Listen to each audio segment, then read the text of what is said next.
sudah pencen dari kerja tetap saya. Dan sekarang saya menjadi Bilal di salah satu surau atau masjid.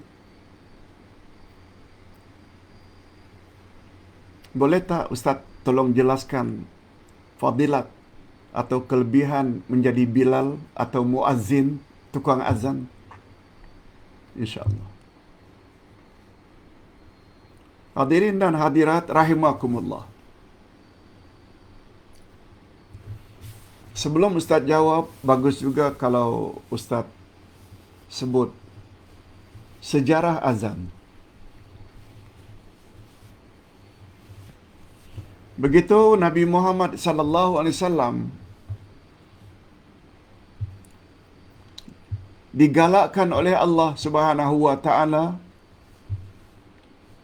atau disuruh oleh Allah agar mengerjakan salat pada waktu-waktu tertentu. Zuhur, asar, maghrib, isyak, subuh. Dan salat yang paling afdal adalah salat yang berjamaah. Berjamaah. Buat di masjid atau di surau. Oleh sebab itu, adalah menjadi tugas Nabi Muhammad sallallahu alaihi wasallam untuk memaklumkan kepada umat Islam telah masuk waktu.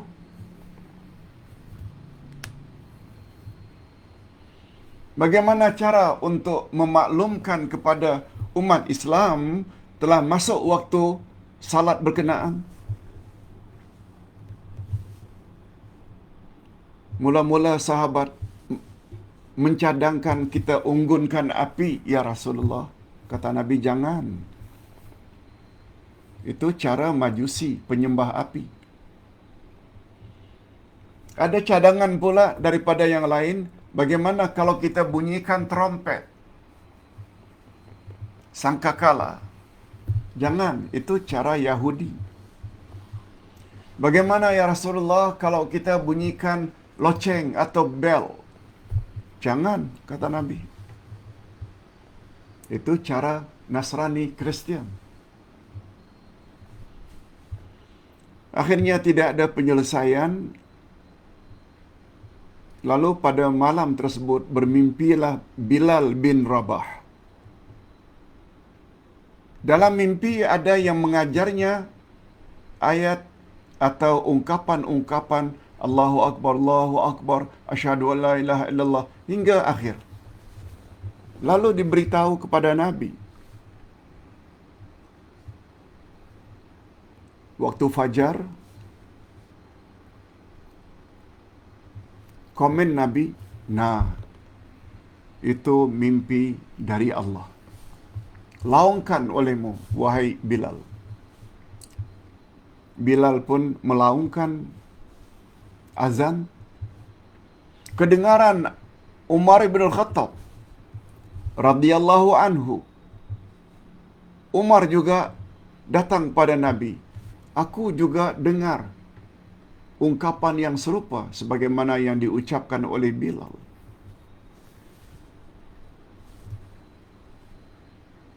Lalu kata Nabi, confirm. Inilah cara kita memberitahu kepada umat Islam bahawa waktu salat telah tiba. Okey.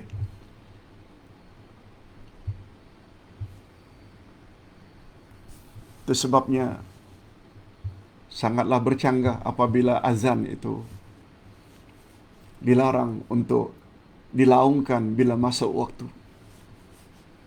Sangat-sangat bercanggah. Sebab itu tujuannya untuk memberitahu kepada semua masuk waktu. Okey, itu sekedar background adanya azan. Itu sebabnya mengapa urutan azan itu, mengapa hayya 'alas salah, setelah itu mengapa ada hayya 'alal falah, mengapa sebelum hayya 'alas salah ada Allahu akbar, asyhadu an la ilaha illallah, asyhadu anna Muhammadar Rasulullah. Kita dah jelaskan dengan panjang lebar. Sekarang menjawab pertanyaan.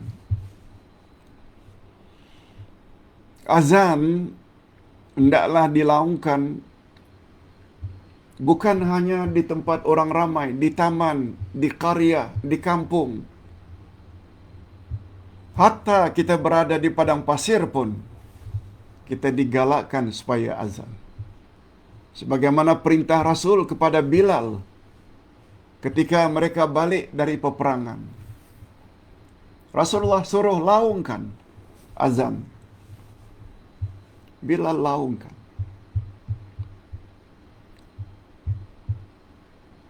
Dan fadilatnya sangat besar. Nah ini bila ditanya tentang apa fadilatnya, kata Rasulullah sallallahu alaihi wasallam di dalam hadisnya, bila seseorang melaungkan azannya, semua makhluk akan menjadi saksi untuknya di akhirat nanti. Semua makhluk.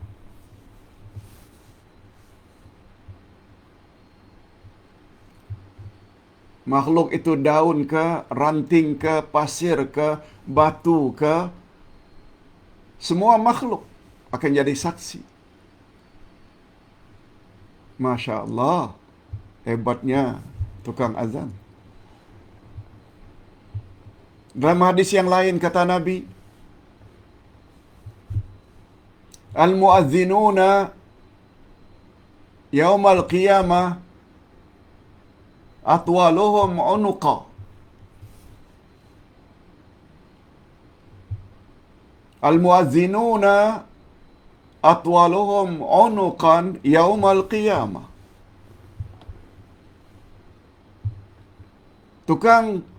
Tukang azan itu orang yang paling jenjang lehernya pada hari kiamat. Istilah jenjang ini kan maknanya lehernya cantik. Bukan jenjang itu maknanya panjang macam zerafah atau unta, bukan. Atwaluhu ma'unuqa. Tukang azan itu orang yang paling cantik, paling jenjang lehernya pada hari kiamat. Kita kan selalu bila memuji seseorang, Masya Allah,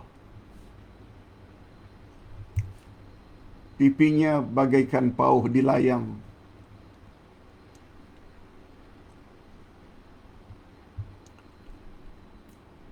lehernya jenjang, dagunya begini, hidungnya begini. Untuk leher ni selalu dikatakan jenjangnya leher si fulan itu. Maknanya cantiknya. Yang tidak cantik itu kan andai kata terlalu pendek atau terlalu panjang. Itu yang dapat Ustaz sebut tentang kelebihan azan. Sehingga kata Nabi sallallahu alaihi wasallam, barang siapa yang tahu kelebihan saf yang pertama dan azan, andai kata seseorang itu mengetahui apakah fadilat dan keistimewaan, kelebihan saf yang pertama dan azan,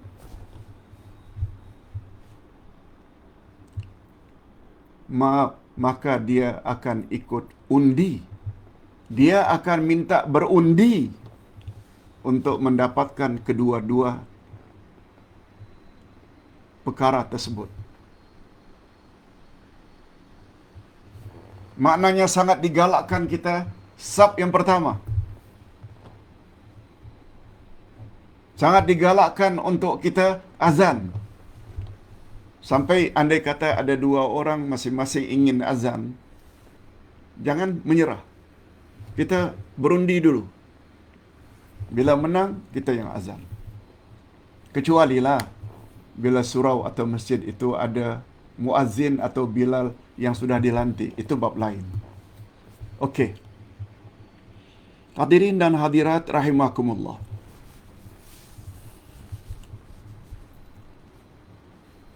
Pak Ustaz, saya ingin tanya tentang surah Al-Mulk. Betul tak ia sangat digalakkan oleh Nabi agar dibaca pada waktu malam? Cuma di dalam masyarakat saya sudah menjadi amalan. Habis Isyak itu mereka buat membaca surat Al-Mulk secara berjamaah, beramai-ramai. Bagaimana ikut sunnah Nabi? Jawabnya, Nabi memang menggalakkan membaca surat Al-Mulk pada waktu malam, habis Isyak atau sebelum tidur. Tapi cara yang diajar oleh Nabi, baca masing-masing, bukan secara berjamaah. Tapi kalau sekali-sekala dengan tujuan untuk mengajar jemaah yang lain yang belum lancar, tak mengapa. Sebagaimana Nabi ajar para sahabat wirid setelah salat. Nabi ajar baca subhanallah, alhamdulillah, Allahu akbar, ayatul kursi, Allahumma antas salam wa minkas salam. Itu hanya pada permulaan sahaja, tidak selama-lamanya. Oleh sebab itu, wirid setelah salat itu hari ini sebaiknya buat masing-masing dan perlahan-perlahan. Tak perlu dibimbing oleh imam. Tak perlu. Tak perlu dibimbing oleh imam. Sebab kita sudah belajar dan tahu bacaan itu sejak puluhan tahun yang lalu. Apakah patut diajar juga baca bersama? No. Pada permulaan tak mengapa. Sebagaimana pandangan Ustaz tadi, pada permulaan 2-3 kali, hatta 5 kali pertama untuk melancarkan surat Al-Mulk. Bagi Ustaz yang boleh membimbing dan menegur mana yang salah bacaannya, buat. Tapi untuk selanjutnya, bukan setiap malam baca secara beramai-ramai. Bukan setiap malam. Setiap. Tapi pada permulaan tak mengapa, insya-Allah. Pak Ustaz, betulkah apa yang dikatakan oleh Ustaz dalam video ini? Siapa yang ingin murah rezeki, hendaklah baca 3 surah.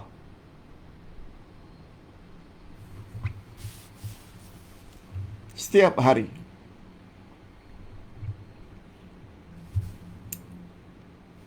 Dengan izin Allah, dia akan murah rezeki dan terhindar daripada sengkek. Begitu digunakan. Sengkek itu maknanya papa kedana agaknya lah. Wallahu a'lam. Ustaz tak faham makna sengkek. Dia sedang memperkatakan tentang murah rezeki. Baca 3 surah ini. Malah dibaca pula hadis kafin. 3 surah itu dah cukup. Pertama, surah Wal Asr. Yang kedua, surah Quraisy. Dan yang ketiga, surah Al-Falaq. Qul a'udzu birabbil falaq. Wal 'asri liila fi Quraisyin. Qul a'udzu birabbil falaq. Baca cukup supaya kita murah rezeki dan kita tidak akan papa kedana. Ditanya, betulkah ini datangnya dari Nabi? Ustaz coba cari dari beberapa kitab yang sahih. Tak ada. Ini bukan datang dari Nabi sallallahu alaihi wasallam. Wallahu a'lam. Pak Ustaz, betulkah apa yang dikatakan oleh orang ini? Kita sangat disyorkan supaya membaca surat Al-Fil 5 kali untuk membantu umat Islam di Palestin, di Gaza, supaya jangan dibuli, supaya jangan dizalimi oleh Israel.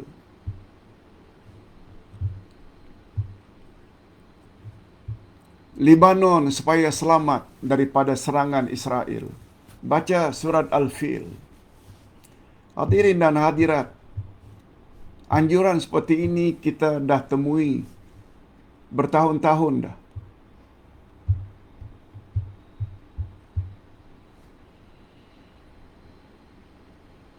Tidak datang secara khusus dari Nabi sallallahu alaihi wasallam.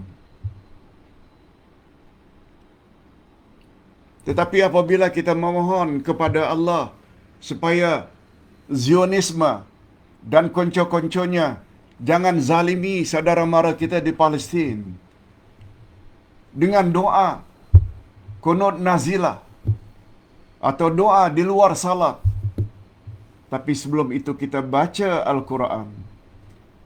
Tak kiralah surat Al-Kahfi, surat Yasin, surat Taha, surat Al-Isra. Kita bertawasul kepada Allah dengan membaca ayat-ayat Quran. Kemudian kita baca doa. Itu yang betul.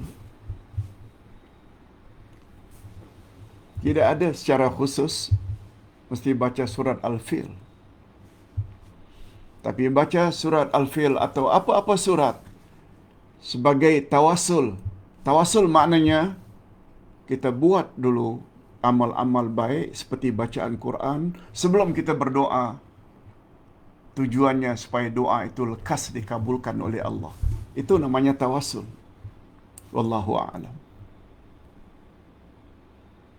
Pak Ustaz, saya confused dengan apa yang Ustaz ini katakan. La ilaha illallah dakhalal jannah.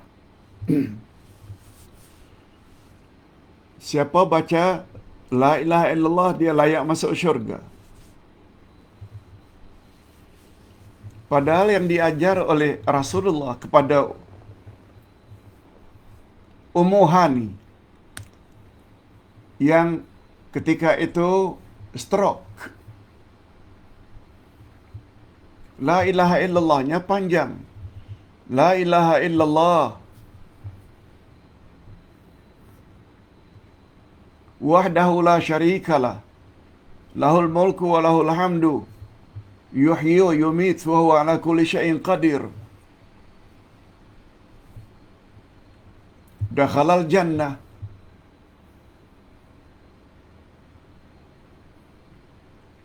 Dan ustazah ini pula menyuruh baca la ilaha illallah Muhammad Rasulullah 1000 kali. Dakhalal jannah. Masuk syurga. Mana yang betul Pak Ustaz? Hadirin dan hadirat rahimakumullah. Semua kita tahu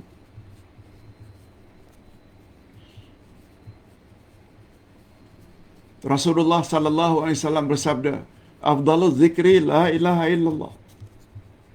Zikir yang paling afdal adalah la ilaha illallah.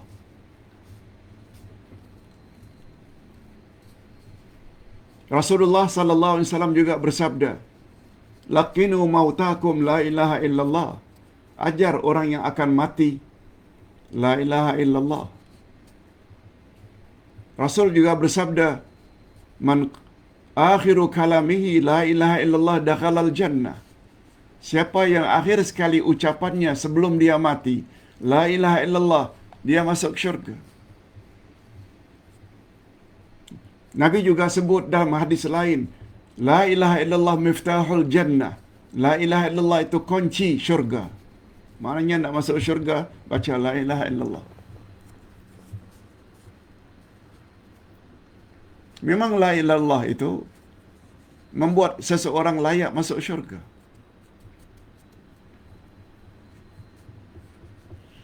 Adapun bacaan yang lebih panjang, la ilaha illallah wahdahu la syarikalah lahul mulku wa lahul hamdu yuhyi wa yumiit wa huwa ala kulli syai'in qadir, kita tak nafikan itu lebih sempurna.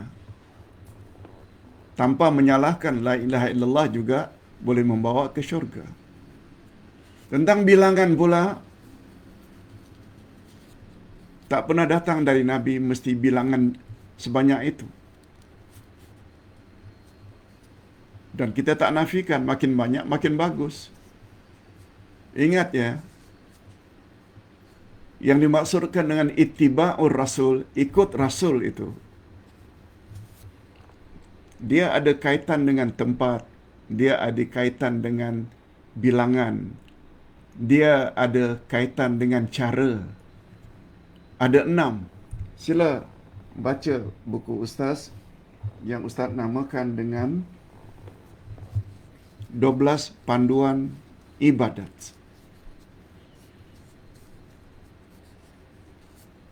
Satu daripada yang 6 itu bilangan. Kalau Nabi katakan 33, pastikan 33 kali subhanallah, alhamdulillah, Allahu Akbar 34. Habis selesai salat. Itu tentang timing. Allah akan hapus dosanya walau sebanyak buih di lautan. Tapi bila bacaan yang sama dibaca sebelum tidur, kata Nabi, Allah akan beri dia tenaga atau kekuatan. Sebagaimana kata-kata Nabi kepada anaknya Fatimah dan menantunya Ali.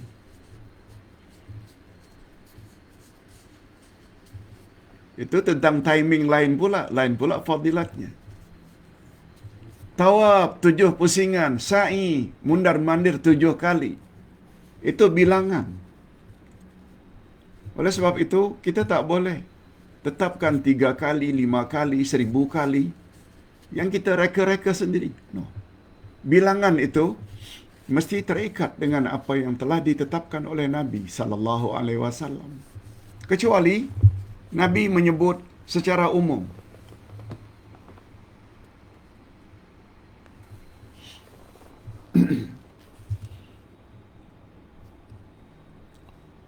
Yang keenam, Pak Ustaz, jika kita pergi umrah dari Mekah pergi ke Tanaim untuk niat ihram dari Tanaim, masuk ke Mekah lalu buat umrah. Tiba di Masjidil Haram terus umrah. Yaitu dengan niat umrah. Perlukah ketika itu kita juga niat tawaf tahiyatul masjid? Hadirin dan hadirat serta para pemirsa yang saya hormati, dulu Ustaz pernah sebut tahiyatul masjid, menghormati masjid, mana-mana masjid adalah salat sunat 2 rakaat tahiyatul masjid sebelum kita duduk. Betul? Apa dia tahiyatul masjid untuk Masjidil Haram? Tahiyatul masjid untuk Masjidil Haram adalah tawaf yang namanya tawaf tahiyatul masjid.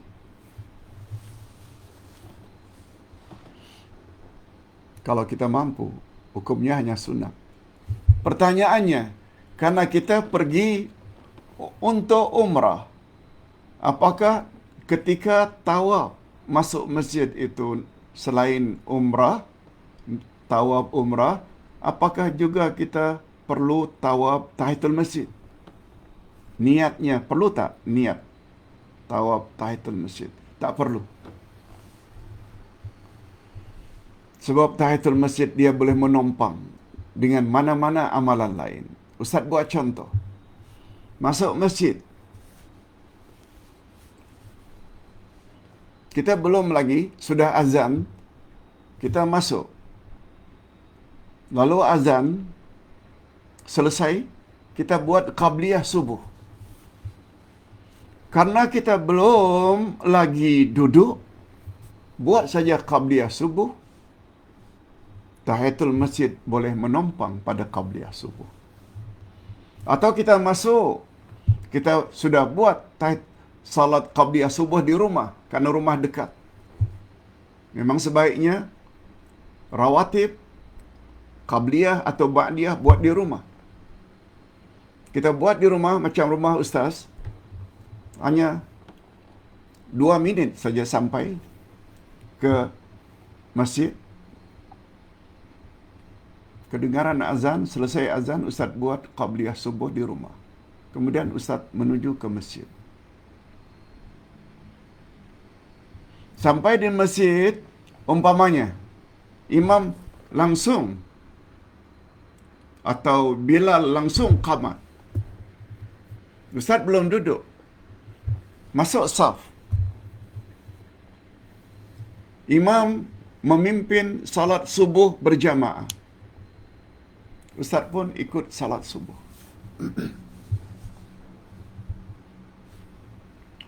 Karena ustaz belum duduk, langsung ikut salat subuh, ustaz juga sudah dapat tahiyatul masjid. Sebab tahiyatul masjid boleh menumpang. Wallahu a'lam. Hadirin dan hadirat rahimakumullah, dan ini yang terakhir, Pak Ustaz. Apakah kalau kita pergi umrah tak boleh pakai perhiasan emas?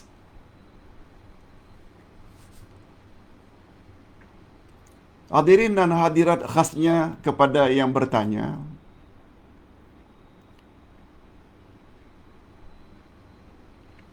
salat atau apa saja ibadat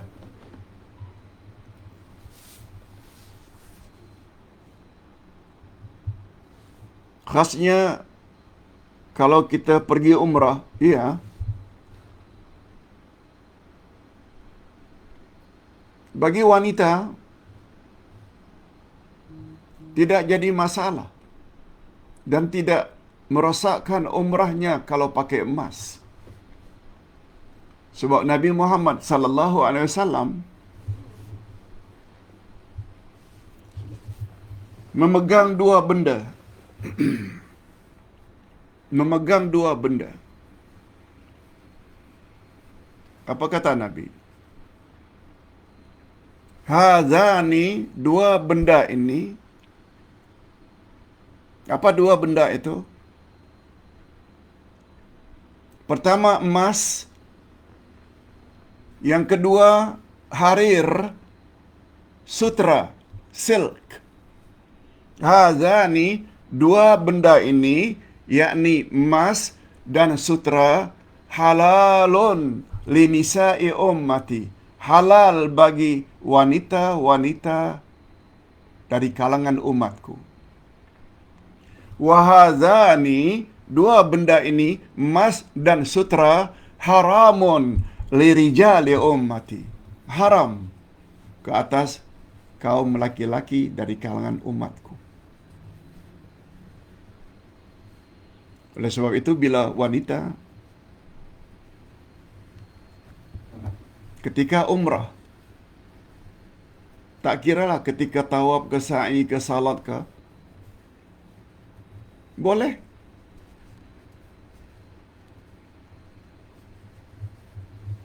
Malah kain telekungnya dibuat dari sutra juga boleh.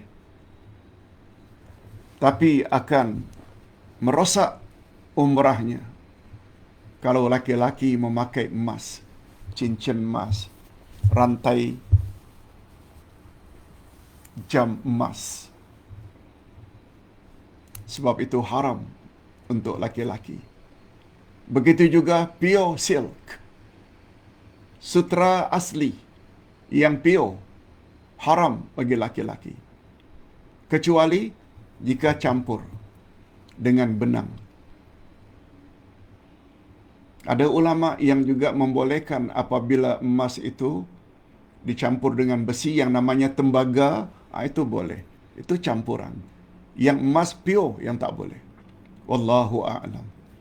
Mudah-mudahan pelajaran kita pada hari ini sama ada topik perintah agar bertakwa dengan takwa yang sebenarnya. Begitu juga menjawab beberapa soalan tadi akan menambah lagi ilmu agama kita, insya-Allah. Kita akhiri dengan doa. Alhamdulillah Rabbil Alamin, wassalatu wassalamu ala asyrafil anbiya'i wal mursalin wa ala alihi wa sahbihi ajma'in. Rabbana zidna ilman nafi'a wa rizqan tayyiba wa amalan mutaqabbala. Ya Allah, tambah-tambahkanlah ilmu yang bermanfaat untuk kami. Rezeki yang halal baik lagi diberkati dan amal-amal yang diterima. Ya Allah, ya Tuhan kami, syarat amal diterima ada 3. Pertama, kami mesti beragama Islam. Sebab amalan orang kafir tak ubahnya bagaikan debu yang diterbangkan angin, tak punya value. Syarat yang kedua, kami mesti ikhlas mentauhidkan Engkau, tidak berbuat syirik. Yang ketiga, ittiba'ur rasul, kami ikut ibadat Rasulullah sallallahu alaihi wasallam. Berilah kami ilmu yang mendalam tentang ketiga-tiga perkara tersebut, agar sempurna keislaman kami. Kami mesti belajar ilmu tafsir. Sebab Engkau suruh supaya kami berpegang teguh dengan tali Allah. Dan tali Allah itu adalah Al-Quran. Yang kedua, doronglah kami untuk belajar ilmu tafsir. Bukan hanya ilmu tajwid. Sebab Quran diturunkan adalah untuk dijadikan pedoman. Dan kami tidak akan mampu menjadikan Quran sebagai pedoman kecuali jika kami memahaminya. Dan berilah kami kemampuan untuk ittiba'ur rasul. Lebih-lebih lagi dalam urusan ibadat. Hindarkan kami, ya Allah, daripada kesesatan. Apalagi pada akhir-akhir ini sungguh banyak ajaran-ajaran yang bercanggah dengan Al-Quran dan Sunnah. Hanya Engkau saja, ya Allah, yang dapat menyelamatkan kami.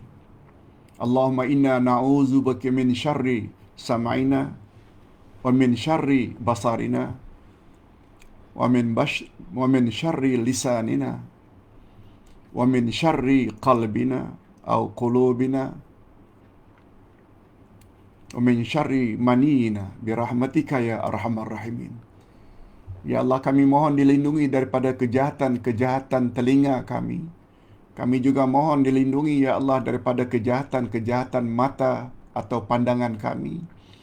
Kami juga mohon dilindungi, ya Allah, daripada kejahatan-kejahatan lidah kami. Ya Allah, kami juga mohon dilindungi daripada kejahatan-kejahatan hati kami, seperti hasad, dengki, ria, ujub, takabur, lebih-lebih lagi syirik. Dan kami mohon dilindungi, ya Allah, daripada kejahatan mani atau sperma kami. Allahumma khtim lana bihusnil khatimah wa la takhtim alaina bisu'il khatimah. Wa sallallahu ala nabiyyina Muhammad wa ala alihi wa sahbihi ajma'in. Walhamdulillah rabbil alamin. Subhanakallahumma wa bihamdik, asyhadu an la ilaha illa anta, astaghfiruka wa atubu ilaik. Wassalamualaikum warahmatullahi wabarakatuh.